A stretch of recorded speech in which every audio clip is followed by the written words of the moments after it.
আমরা 7ই আগস্ট থেকে আরম্ভ করে আজকে পর্যন্ত প্রত্যেক জায়গায় বলে আসছি যে আপনারা একটা নির্বাচনী রোড ম্যাপ দিন।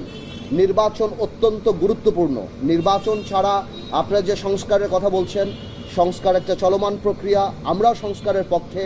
তবে এটাও বাস্তব যে সংস্কার আপনারা করেন, কিন্তু বড় সংস্কার করতে হলে জনগণের ম্যান্ডেট ছাড়া সেই সংস্কার যদি হয় তাহলে সেই সংস্কার খুব কঠিন হবে না, খুব শক্তভাবে থাকবে না।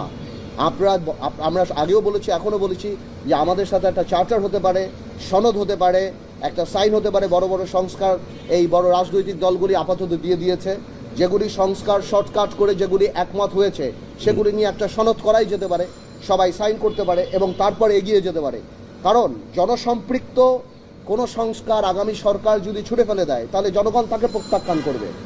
কিন্তু জনকল্যাণমুখী সংস্কার থাকবে কি থাকবে না অবশ্যই আগামী সরকার দেখবে, এবং জনগণের সরকার হয়ে থাকলেন সেটা অবশ্যই মানুষ সেটাকে রেসপেক্ট করবে। কিন্তু সংস্কারের নাম বলে নির্বাচনকে যদি পেছানো যায়, এবং একটা সরকার, একটা দায়িত্বশীল সরকার যখন বলে ডিসেম্বর থেকে জুনের মধ্যে নির্বাচন হবে, এই ধরনের আনসার্টেনিটি থেকে দেশকে কোনোদিনও একটা সরকার ঠেলে দিতে পারে না।